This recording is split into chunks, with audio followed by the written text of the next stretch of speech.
오늘 같이 말씀 보겠습니다. 오늘 말씀 로마서 5장 5절부터 8절 말씀 되겠습니다. 로마서 5장 5절부터 8절 말씀.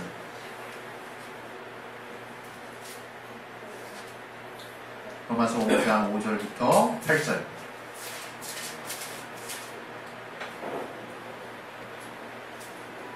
네, 우리 찾으셨으면 우리 다 같이 우리 한 목소리로 합독하도록 하겠습니다. 소망이 부끄럽게 안 남은 우리에게 주신 성령으로 말미암아 하나님의 사랑이 우리 마음에 부어가 되리니 우리가 아직 연약할 때 계약대로 그리스도께서 경건치 않은 자를 위하여 죽으셨도다. 의인을 위하여 죽는 자가 쉽지 않고 선인을 위하여 용감히 죽는 자가 혹있거니와 우리가 아직 죄인 되었을 때에 그리스도께서 우리를 위하여 죽으심으로 하나님께서 우리에게 대한 자기의 사랑을 확증하셨느니라. 아멘. 네, 혹시 이제 우리 중학생 친구들도 이제 예배를 또 드리는 경우가 이제 앞으로 더 많아질 텐데, 저도 여러분들이 갖고 있는 성경은 이제 세번역 성경이죠. 더 이해하기 쉬운 성경인데, 지금 저희가 읽고 있는 성경은 개역 한글판 성경이라고 합니다. 나중에 이제 이번 주가 지나면 우리 각 선생님들이 우리 학생들에게 안내해 주셔서 우리 스마트폰들은 다 대부분 가지고 있으니까 스마트폰에 이제 한글 이제 성경 앱을 깔아주셔서 이제 개역 한글을 찾아서 읽을 수 있도록 그렇게 좀 안내를 해주시기 바랍니다. 우리 시간에 좀 기도하겠습니다. 기도하실 때 오늘 이 말씀 통해 하나님이 우리로 하여금 깨닫게 해달라고 우리의 심령에 우리의 마음밭을 열어주시고 우리의 귀를 열어주셔서 우리가 귀가 들린다 할지라도 똑같은 소리를 듣는다 할지라도 하나님의 말씀으로 들려오지 않으면 아무런 소용이 없는 겁니다. 우리의 마음이 활짝 열렸다 할지라도 세상의 소식을 향해서나 또 세상의 다양한 지식을 향해서나 마음이 활짝 열리면 하나님의 말씀에 대해서는 여전히 문외한인 것입니다. 우리 시간 정말 하나님에 대해서 우리의 마음밭이 열리고 우리의 귀가 열리게 하여 주셔서 하나님의 말씀을 성령을 통해서 깨닫고 들어 알 수 있도록, 그래서 그 말씀을 순종할 수 있도록 하나님이 역사해달라고 우리 시간에 예수의 한 분을 기도하겠습니다. 예수여! 하나님 아버지 말씀을 듣고 우리가 깨닫게 주시옵소서. 이 말씀이 정말 주님 안에 은혜가 되게 도와주시고 하나님이 우리에게 깨닫게 하시고 알게 하시는 귀한 은혜로 주님 앞에 나아가시고 아버지 도와주시옵소서. 주시옵소서. 아버지 성령 충만하게 해주시고 역사해 주시는데 주시옵소서. 주여 들어주시는데 주시옵소서. 아버지 들어주시는데 주시옵소서. 주께 감사하며 예수 이름으로 기도합니다. 아멘. 하나님이 어떤 분이냐? 계속해서 하나님을 우리가 소개하고 있는데, 하나님을 알아가는 것이 지혜와 지식의 근본이고, 우리 신앙생활은 하나님을 제대로 모를 때 잘못된 곳으로 가게 되어 있습니다. 지금도 여전히 이 현대 얼마나 우리 문명이 발달했고, 얼마나 우리의 또 지식이 발달했고, 또 우리가 이제 하나님을 알아갈 만한 어떤 지혜가 우리 곳에 아무리 충만하다 할지라도 하나님은 오직 성령을 통해서 하나님께 나아가는 길을 여셨고, 또 이 성경을 통해서 하나님을 알 수 있도록 하셨어요. 그러나 거기에 플러스 더해서 우리가 정말 또 온전한 또 지식과 지혜를 또 우리의 어떤 뭐랄까요, 소양을 갖추지 않으면 하나님을 아는데 제한이 엄청 많습니다. 하나님을 아무리 알려고 해도 우리가 알고 있는 지식이, 왜냐하면 이 성경이 뭘로 쓰였습니까? 글로 쓰였죠. 이 성경이 글은 또 뭡니까? 분명 많은 기자들을 성령으로 감동해서 하나님의 뜻을 담을 수 있도록 이곳에 넣어놨지만, 이곳에 글을 쓴 사람들은 인간이 갖고 있는 지혜와 지식을 가지고 논리적으로 하나님을 알 수 있게 펼쳐낸 거예요. 하나님이 개입하셨지만 저들이 지혜와 지식을 하나님이 총동원할 수 있도록, 그래서 성령으로 저들을 감동해서 하나님을 소개할 수 있도록 그렇게 성경에 쓰여졌기 때문에 우리가 지혜와 지식을, 소양을 제대로 갖추지 못하면 하나님을 읽는데 스펙트럼이 잘못되게 되어 있습니다. 프리즘을 펼치면 여러 가지 색깔이 나오는 것처럼 우리가 어떤 특별한 색을 향해서 뭔가 우리가 원하는 방향을 잡아야 할 텐데 엉뚱한 색으로 나가게 되면 문제가 생기는 거죠. 그래서 저는 여러분이 비단 이 성경만을 볼 때 성경으로 막 그냥 올인하면서 나아가시는 분이 있는데, 정말 성경을 누구보다도 사모하는 그 열정을 하나님이 분명히 인정해 주실 것이지만, 더불어서 여러분이 이 성경이 사람들의 글로 저들의 지혜가 동원되고 저들의 지식이 동원될 수밖에 없는 글로 쓰여졌다는 것을 절대 초월하지 마셔서, 우리가 정말 이 시대의 사람들 도대체 어떤 의미로 어떤 생각으로 이렇게 글을 인도하고 이렇게 글을 써내려갔을까를 여러분이 이해하셔야 되는 거예요. 단순히 하나님의 율법으로 된 거는 우리가 그 말뜻을 이해하기만 하면 될 수 있어요. 해석하기만 하면 될 수 있어요. 그 본래 본래 히브리어가 가지는 의미가 무엇인지를 파악하면 될 수 있어요. 그러나 이제 선지서로 넘어가고 복음서 이야기, 또 이 로마 때 압정 시대에 또 이스라엘의 어떤 사상이 고스란히 정말 담아있는 이 신약의 복음서들, 그 이후에 또 우리 이스라엘 사람들이 사실은 성전이 무너지기 전까지 얼마나 의기양양했습니까? 그러나 정말 여러 가지 포로기, 얼마나 많은 나라에 핍박을 받았어요. 우리나라처럼. 아수르, 바벨론, 그 이후에 또 계속해서 또 다른 나라들, 정말 페르시아에 또 그리스에 또 로마에 계속 이렇게, 압정에 시달렸잖아요. 그래서 그 가운데 주님이 오신다라고 하는 것들을 저들은 어떻게 바라봤을까 하는 시각도 정말 필요한 것입니다. 그래서 저는 여러분이 정말 이 성경을 보실 때 많은 좀 세상에서 이 또 역사 가운데 있는 지혜와 지식도 알고 있는 가운데 과연 이 성경에서 하나님이 성령에 감동된 기자들을 통해서 무엇을 말하려고 하는지를 깨달으실 수 있기를 바랍니다. 오늘 하나님은 우리에게 또 이 말씀을 또 주셨어요. 로마서 5장을 통해서. 여기서 제가 여러분에게 드리고 싶은 말씀은 하나님은 정말 남기는 것 단 하나도 없이 완전하게 자기를 다 내어주신 분이라고 여러분에게 말씀드리고 싶은 거예요. 성경에도 그래서 자기 아들을 아끼지 아니하시고 우리에게 다 내어주시니까 무슨 은사인들 우리에게 아끼시겠느냐 이렇게 말하고 있죠. 여러분이 우리가 신앙생활 할 때도 은사를 놓고 구한다고 하시는 분들 얼마나 소극적인지 몰라요.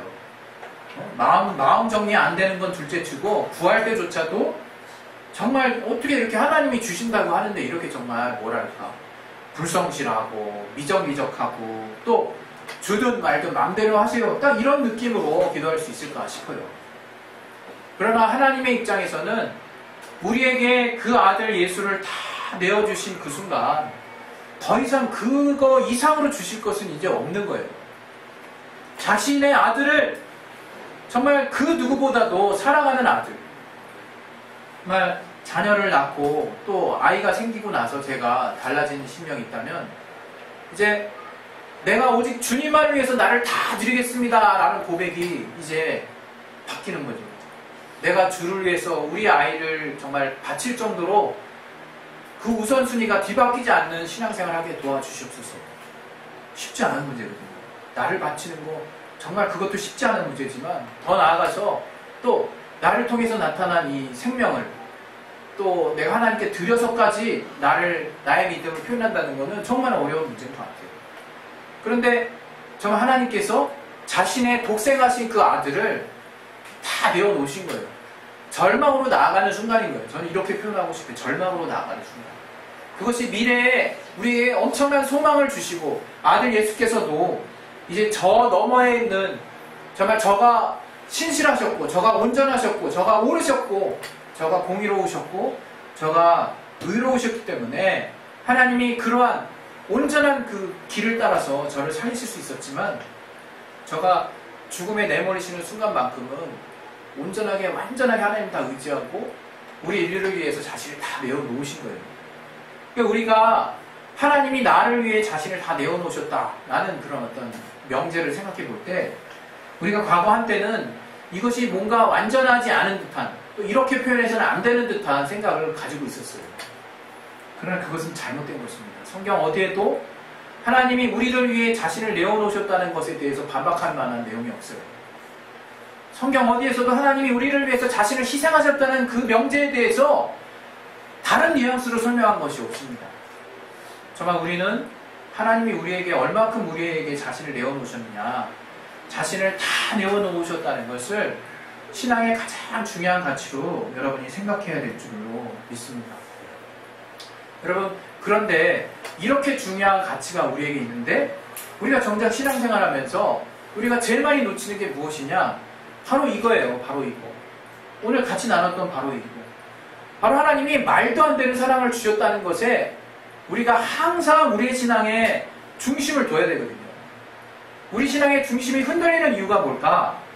말도 안 되는 사랑이 말도 안 되는 것처럼 느껴질 때예요. 제가 좀 역설적으로 표현했습니다. 이렇게 말도 안 되는 사랑이 내게 말도 안 된다라고 느껴질 때 우리의 신앙은 이제 빗나가게 되는 거예요. 우리 주님이 흘리신 보혈이 우리 믿는 자들만 위한 것입니까? 아니요. 오늘 본문을 봤을 때 경건치 않은 자가 뭔지를 의미하는지 우리가 제대로 안다면 그렇게 표현할 수 없을 거예요.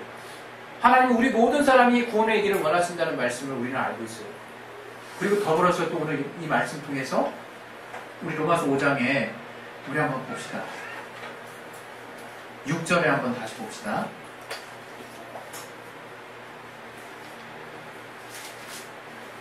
네, 한번 우리 읽어볼까요? 우리가 아직 연약할 때에 기약대로 그리스도께서 경건치 않은 자를 위하여 죽으셨도다. 경건치 않은 자가 도대체 뭘까? 경건치 않은 자. 이게 알쏭달쏭하죠. 예, 경건, 뭔가 좀 거룩하지 못한 자를 말하는 건가? 예, 얼추 비슷하게 나가고 있습니다. 이 경건치 않다라고 하는 뜻은 아세베스라고 하는 헬라어를 썼어요. 아세베스. 예, 저도 물론 이거를 배워서 알겠죠. 찾아봐서 알겠죠. 아세베스라고 하는 뜻은 이제 불경건하다는 이런 뜻이에요. 도대체 그 불경건하다는 게 뭐야? 다시 말하면 신을 믿지 않는다는 뜻이에요. 신을 믿지 않는다. 그러니까 예수 믿지 않는 사람이라고 보시면 돼요. 하나님을 믿지 않은 사람이라고 보시면 된다는 거예요. 그런 경건치 않은 자들을 위하여 죽으셨다더라고 표현하고 있어요. 누구를 위해서 죽으셨다고요? 경건치 않은 자, 믿지 않은 자들을 위해서 죽으셨다는 거예요. 우리는 자꾸 하나님의 사랑을 우리 마음대로 해석하기 일쑤. 우리 마음대로 해석해요. 축소하고 또 우리가 특권의식을 갖길 원하나 보죠? 우리 믿는 자들에게만 효용이 있다. 예, 틀린 말은 아니죠. 우리가 믿지 않으면 그분의 사랑이 절대로 믿지 않은 사람들 가운데 효력이 있을 수는 없습니다. 왜? 그 사랑을 받아들여야 되는 거니까. 그런데 여러분 우리가 그걸 알아야 돼요. 그러면 그 사랑을 받아들이고 안 받아들이고가 하나님의 탓이냐 이거예요. 하나님이 결정한 것입니까? 하나님이 못 받아들이게 막아놓은 거냐 이거예요. 그게 아니라는 거예요. 우리가 하나님의 복음을 설명할 때는 하나님은 모든 인류를 위해서 우리 모든 자를 위해서 자신을 아낌없이 모든 자들을 위해서 다 내어놓으셨다라고 자신있게 설명할 수 있어야 되는 거예요. 그런데 우리는 어느 때부터인가 그것을 잘 못하는 사람이 돼버렸다 이거예요. 쩔뚝발이 같이. 그리고 우리 믿는 자들에게는 효용이 있어야 해도 뭔가 안심하는 거죠. 아, 나는 믿어서 다행이다. 정말 믿어서 다행인 겁니까? 그게 다행인 게 아니라 하나님이 믿지 않은 모든 사람을 포함해서 인류 모든 사람에게 차별 없는 사랑을 주신 게 다행인 거예요. 그게 감사한 거예요. 그래서 우리는 그들 모두에게 대한 우리의 책임과 사명이 있는 거예요.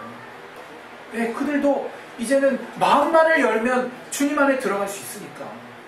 그들도 이제 정말 하나님께 대한 오해만 고치면 주님의 큰 사랑을 체험할 수 있으니까. 우리 스스로가 복음을 자꾸 복음의 벽을 높여놓는 것 같습니다. 하나님께 다가가는 길을 점점점 어렵게 하는 것 같아요.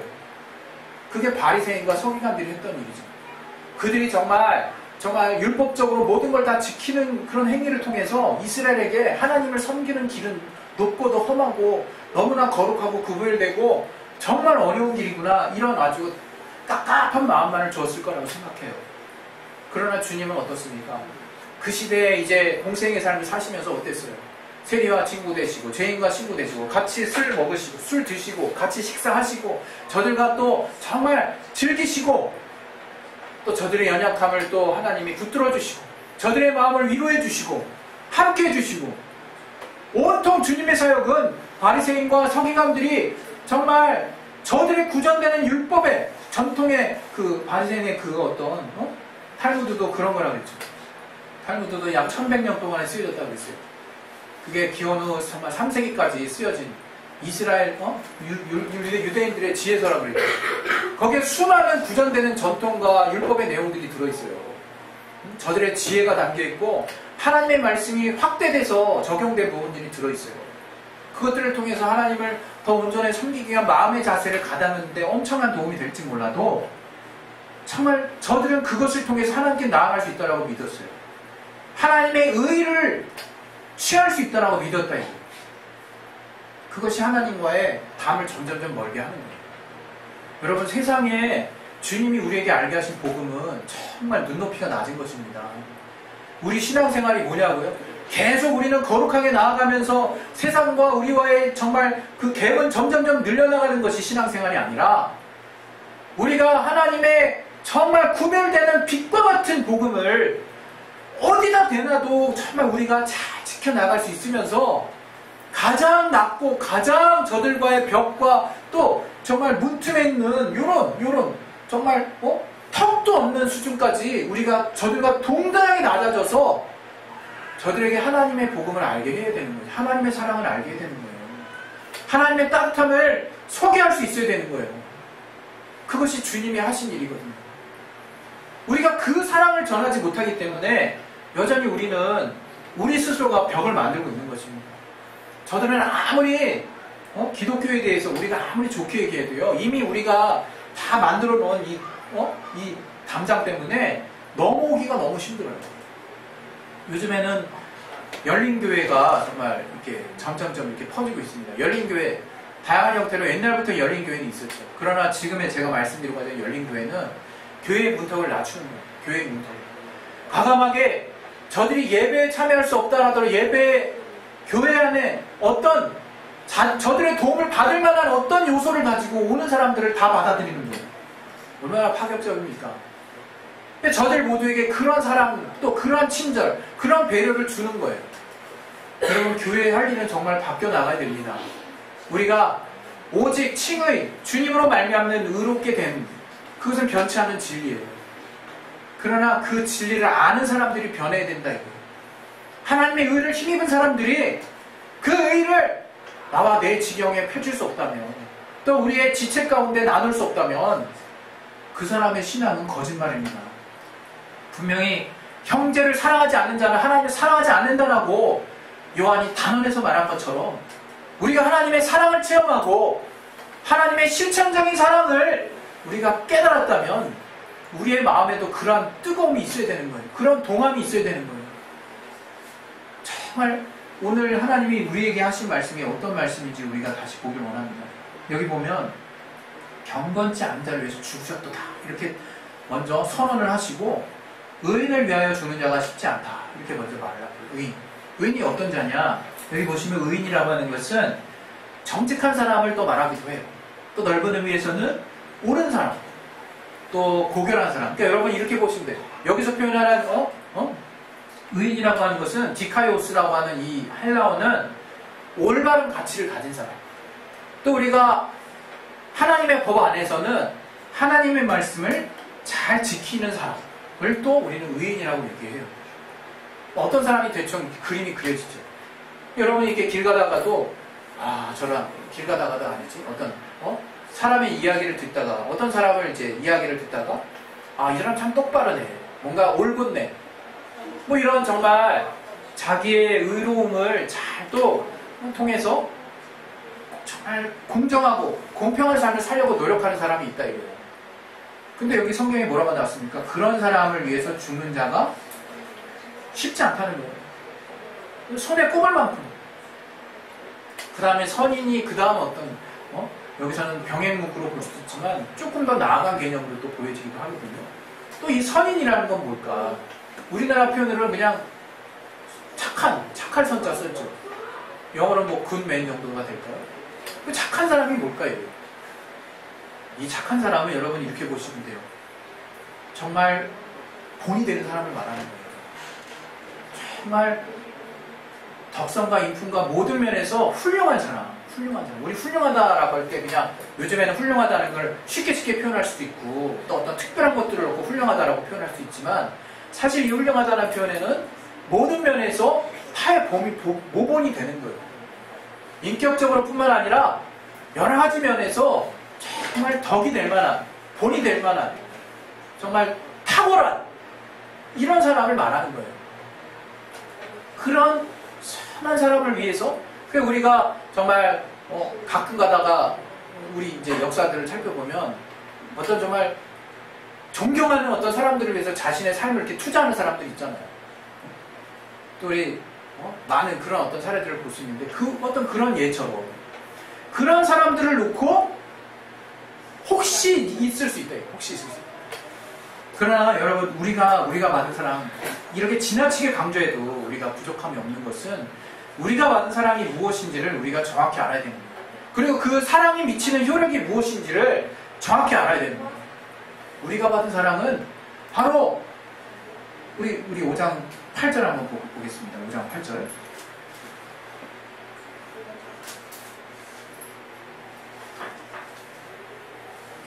5장 8절. 자, 우리 같이 한번 나눠보겠습니다. 시작. 우리가 아직 죄인 되었을 때 그리스도께서 우리를 위하여 죽으심으로 하나님께서 우리에게 대한 자기의 사랑을 확증하셨느니라. 죄인. 이 로마 시대 때 바울이 이 죄인이라는 용어를 어떤 의미로 썼을까? 이 죄인이라는 것은 진짜 이 이스라엘이 이 죄인이라는 단어를 들었을 때 이 헬라 사람들도 알아들을 수 있도록 비록 헬라어로 쓰여졌지만 저들에게 있어서 죄인은요 죽음으로 갚아야 되는 그런 값을 생각하게 될 수밖에 없어요. 우리가 이 죄인을 생각할 때 우리는 이런 죄인, 우리는 죄인의 경중이 있고 죄라고 하면 여러 가지 다양한 상황을 사람마다 생각할 수 있어요. 그러나 여기서 말하는 이 죄인, 이 성경에서 말하는 죄인, 또 이스라엘 사람들이 느끼는 죄인이라고 하는 그 감정이 뭘까? 몇 가지 말씀드렸죠. 이 바벨론 포로 때 저 바벨론에 끌려가서 또 아수르에 구체적으로는 아수르에 끌려가서 포로가 돼서 그로 말미암아 결혼해서 나온 사마리아인이 있죠. 강제적으로 원치 않는 어떤 아이가 생겨났는데 그들을 사마리아인을 저들은 그냥 사람으로도 안 칩니다. 정말 개, 돼지보다도 못한 존재로 봐요. 그런데 그 죄인은 뭐냐? 바로 돌로 쳐서 죽여야 되는 존재인 거예요. 돌로 쳐서 죽여야 되는 거예요. 왜? 그 죄의 값은 사망인 거거든요. 사망. 그래서 그 죄인을 바라볼 때 이스라엘이 그 죄인을 생각할 때 과거에 그 성막에서 양과 염소를 죽임을 통해서 그 피를 쏟음을 통해서 나 대신 뭔가가 죽어야 된다라고 하는 엄청난 죽음에 대한 희생에 대한 이건 죽는다, 죄는 죽는다라고 하는 생각이 명확했다. 우리가 아는 말씀의 율법에도 죄의 것은 사망이라고 로마서 6장에도 나와 있는 것처럼 바로 죄는 바로 죽음을 우리에게 요구하는 거예요. 여러분이 내가 죄인 되었다라고 할 때는 내가 완전하게 죽었다라는 걸 생각하셔야 됩니다. 죽었다. 그 죽었다는 것은 또 내가 예수님을 향해서 정말 주님을 죽이는 그러한 죄를 내가 졌다라는 것을 여러분이 성경을 통해서 우리가 깨닫지 않습니까? 제가 수련회 때 예수 믿은 지 얼마 안 돼서 수련회 때 한 3년차 됐을 때 하나님 사랑이 잘 모르겠더라고요. 이제 계속 습관적으로 신앙생활 하다 보니까. 그래서 수련회 때 그냥 내가 하나님이 나를 어떻게 사랑하시는지 좀 깨닫게 달라고 제가 기도 제목을 가지고 갔을 때 하나님 수련회 마지막 날 저한테 이제 기도 가운데 깨닫게 주셨던 게 뭐냐면 바로 내가 예수를 십자가에 못 박았던 자라는 것을 하나님 알게 해주셨어요. 바로 내가 가지고 있는 이 육신의 이 연약함, 내가 가지고 있는 이 육신이 갖고 있는 이 성향, 이 속성, 이 죄된 속성이 내가 그 시대에 주님을 만났다고 한다면 바로 주님을 십자가에 박았을 자구나. 그걸 하나님이 저에게 깨닫게 주셨어요. 그걸 생각하고 저는 정말 인정하고 싶지 않은 마음이 되게 많이 들었어요. 나는 그래도 이런 부분에 있어서만큼은 주님을 위하지 않았냐고 했지만 결국 제가 인정할 수밖에 없었어요.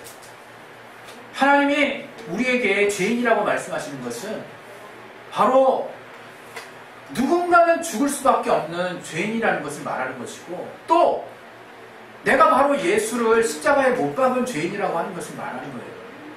내가 죄 없는 하나님을 십자가에 못 박은 자라는 것을 하나님이 우리에게 성령을 통해서 깨닫게 해주시는 겁니다. 그런 우리를 하나님이 자기의 아들을 다 내어주시기까지 사랑하셨다는 거예요.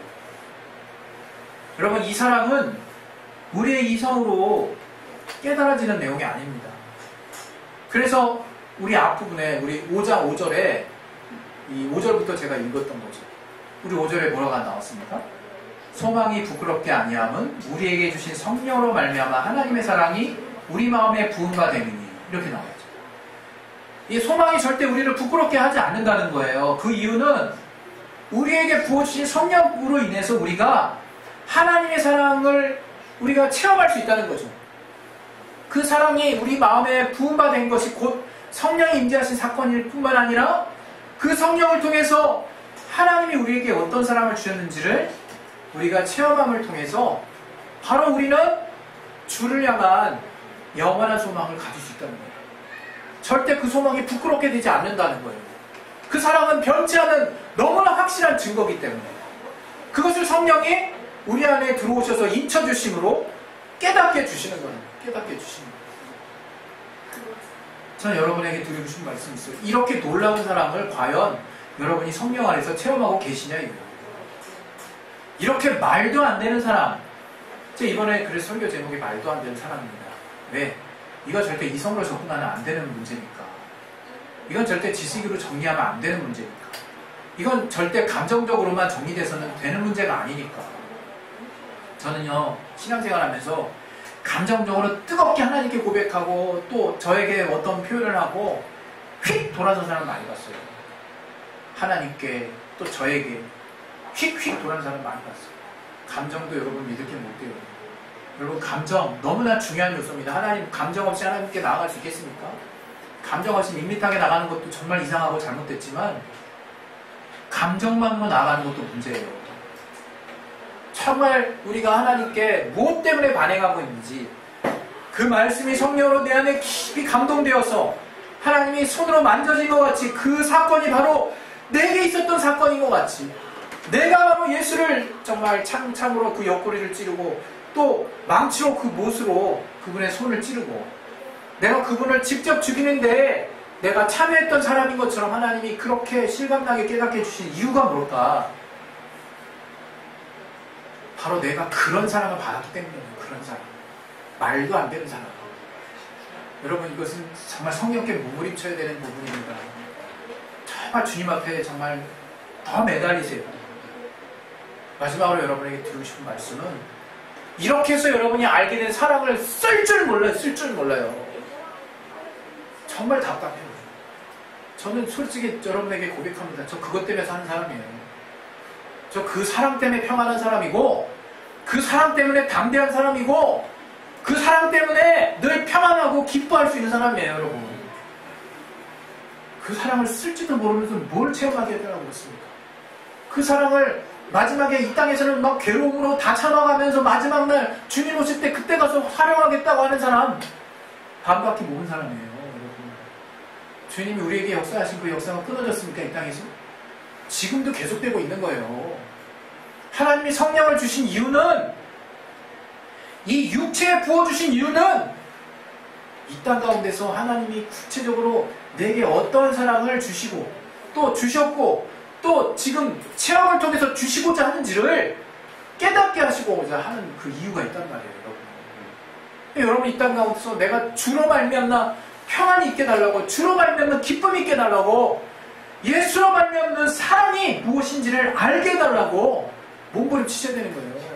이 땅에 문제 생길 때마다 하나님 문제 해결하기 전까지는 저 완전 괴롭습니다. 이렇게 나가는 게 아니라 내게 문제는 계속 벌어진다 할지라도 하나님 이것이 잘 되기를 원합니다. 그러나 저는 주님을 사랑하고 저는 주님이 주신 평안 가운데 거해 있습니다. 라고 고백하셔야 되는 거죠.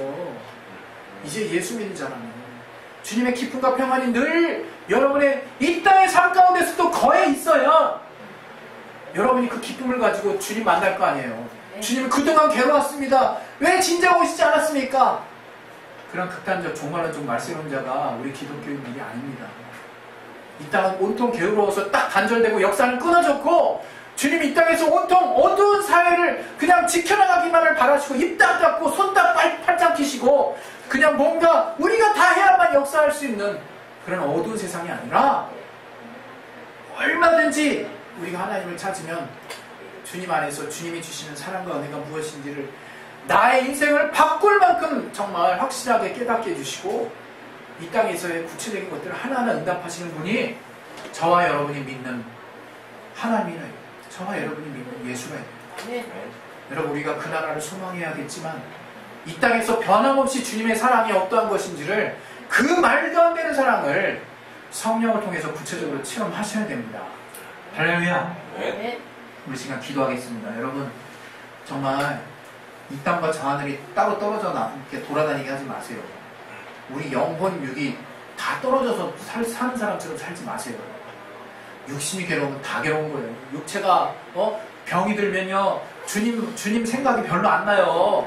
너무 당연한 거예요. 마찬가지입니다. 주님 이 땅도 창조하시고 저 하늘도 예비하신 분이세요.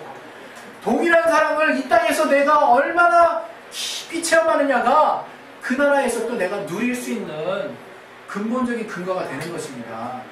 여러분 시간 기도하겠습니다. 기도하실 때 정말 하나님이 말도 안 되는 사랑을 주셨는데 그것은 정말 우리가 의로워서도 아니고 또 우리가 정말 모든 사람의 본이 되고 존경할 만한 정말 그래서 죽기에 부족함이 없을 만한 생각이 그래도 조금이라도 들 만한 자들이어서가 아니고 정말 완전한 죄인, 죽을 수밖에 없는 죄인, 또 한편 더 주를 죽이는데 동참했던 죄인인데 그런 우리들에게 말도 안 되는 사랑을 주셨다는 것을 깨달을 수 있어 늘 그 사람이 우리를 움직일 수 있는 동력이 되게 하실 뿐만 아니라 그러한 주님이 늘 우리의 기도를 응답하시고 늘 우리와 함께 하시는 선한 역사가 이 땅 가운데 계속된다는 것을 깨달으셔서 늘 하나님과 함께하는 삶을 통해 영원한 나라를 구체적으로 소망할 수 있는 하나님의 건강한 자녀 될 수 있도록 이 시간 예수의 한 번을 기도하겠습니다. 예수! 하나님 아버지